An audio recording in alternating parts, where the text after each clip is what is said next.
There's really something special about the guilt of leaving a book unopened by your bed for the last 6 months, or carrying it in your bag as if you're taking it on a trip around London for the past year, or the guilt of not being able to buy a new book or start a new book because you haven't finished the one that you are on currently, which you've also been on for the last few weeks or months. I get it, I've been there again and again. Even though I'm currently training myself to feel as though I don't need to finish every single book because I'm the kind of person who feels like they must finish the most boring, uninteresting, torturous combinations of words out there in the world. But as a professional at this, I thought I would put a video together on my top tips on how to find and organize your reading such that you can finish every single book that you start, if that's what you're into. Let's get into it. My first tip is picking books based on the phase or stage you are in your life. So for example, if you've just gone through a very painful breakup, picking a book on a romantic story or a very terrible breakup might be a bit too triggering and emotional for you at that time. Or for example, if you're really hyped to knife and going through a very kind of active, engaging stage,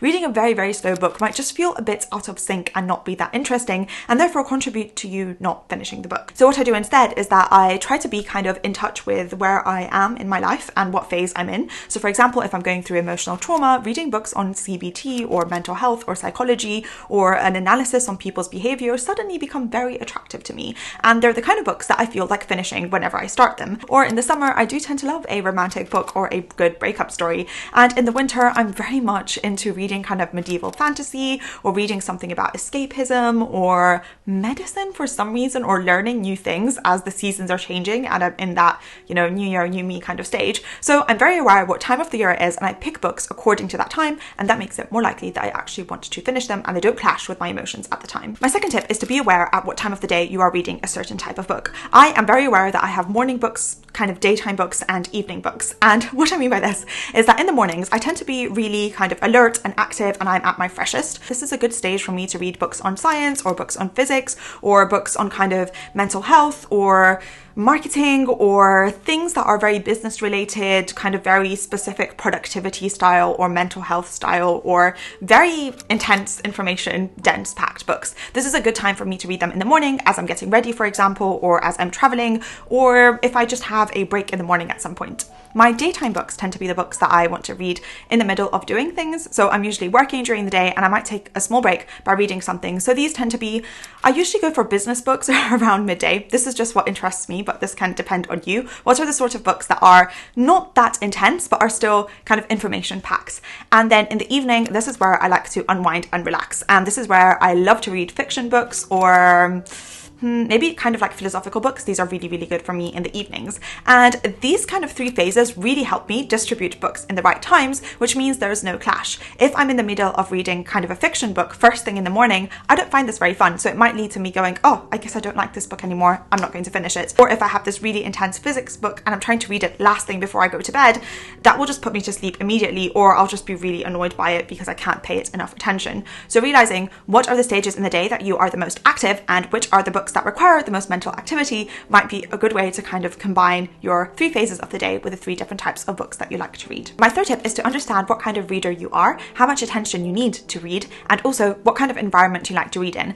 I like to read everywhere. I'm the sort of person who likes to read while brushing her teeth, first thing in the morning in bed, while I'm doing my makeup. I like to read on the tube. I like to read when I'm traveling. I like to read an audiobook while I'm shopping, while I have a break at work, before I go to bed, while I'm resting. So in all these different environments. But I'm very aware that different sorts of books require different sorts of settings. So if it's a very intense book that I need to take notes on, I'll do this if I'm sitting in the tube or traveling somewhere where I don't need to pay attention, or if I'm alone in my bed. If it's the sort of book that's kind of relaxing, doesn't need 100% of my attention, or I'm rereading, I might do this around other people because then I can have a nice distraction of feeling like I'm in company while doing my own thing. Or if it's the sort of book that is a very fluffy, self-helpish, workish kind of book, then I'll read this while I'm shopping or doing something where I don't need to pay a lot of attention, and I can kind of pause and reread or re-listen the parts that are really, really important because they're few and hard to find within the book sometimes. I'm very adaptive to reading, so I can read in basically any environment, but if you're the sort of person who needs a calm oasis like a candle lit and be alone at night in your bed and have perfect peace and quiet when you read, maybe setting up or optimizing your life around trying to create certain scenarios when you can might help you read a bit more. For example, a bath, or while you are away from people, or rather when everyone else in your family is sleeping. Or if you're the sort of person who thrives in chaos and actually finds reading by yourself to put you straight to bed, then it might be an activity that you like to do while you're around different people. So finding those points in the day when your house is particularly noisy, or while you're traveling and you can't just fall asleep, this might be a good time for you to read. So realize what kind of combination of environment and book makes it optimum for you to continue reading is a good way to kind of ensure that you can get more of it done. The next thing that I would recommend is trying to find the balance of how challenging or easy reading is.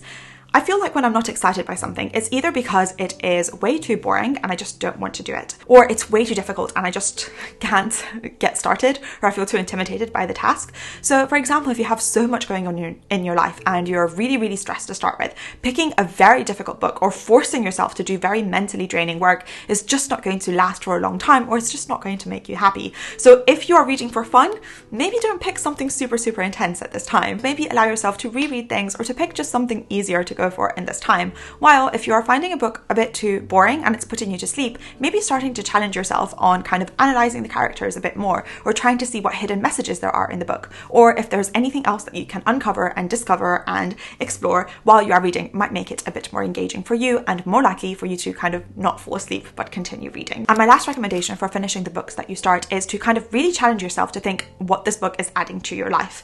I feel like it's very easy to just fall asleep or forget books, or kind of not be that interested by them because you feel like there's making no difference, and you kind of think, what is the hype all about? Like, why do people actually like doing this thing? It's really boring. While I think if you kind of really work your imagination into either putting yourself as one of the characters in the story, or seeing yourself as one of the characters of the story, or an observer of it, and seeing how, if you would have lived in this scenario, how could it have changed your life? Or what are things that people are mentioning in the book that might really kind of be adapted to ways that you currently view the world, and add new frameworks or new perspectives or new ways to kind of embrace life and embrace people around you that might really contribute to your experience of this life. And I think kind of switching your mindset from kind of passively letting the words flow through you and potentially being bored by them, to you actively engaging with the words and thinking, what is this all about? Why did they write these things this way? Or what is this message true? Do I agree with it? Could I have thought of this a bit differently? Can this add something to my life? Might be a way to kind of engage a bit more and make it therefore more likely that you just want to get to the end and want to see what this whole thing is about, and if you actually agree with it, to wrap it all up. On the topic of reading and learning more, something that has recently been rekindling my physics love for books is CuriosityStream, which are very kindly sponsoring this video. I've been watching Particle Fever, which is a documentary on the Large Hadron Collider, and it brought back so many memories from the time that I actually went to Geneva to look at the Large Hadron Collider and CERN, and it was so exciting, and it made me go right back to Stephen Hawking's books on physics, which I would strongly recommend, by the way. So if you're also interested in consuming information in this really high quality documentaries online, CuriosityStream is a great and very affordable solution for that. The great thing is that with access to CuriosityStream, you also get automatic access to Nebula, which is a platform that me and a bunch of other educational creators have put together to kind of share our nerdier content. So if you click in the link in my description, you'll be able to get access to both the documentaries in CuriosityStream and all the videos on Nebula. So yeah, if you made it so far in the video, thank you so much for spending this time with me. I hope some of these tips were helpful for you, but in the end of the day, just want to reiterate, you don't have to finish a book. Sometimes they're just not that interesting, and sometimes I even go like weeks myself without ever touching a book because I'm just not in the mood for it. So it all really is about living a better life, and if you feel that books might help you, hopefully some of these tips will also help. Please let me know if you have any of your own, and yeah, I hope you have a wonderful rest of your day. Be kind to yourself and others, and don't believe everything you think. Thanks. Bye!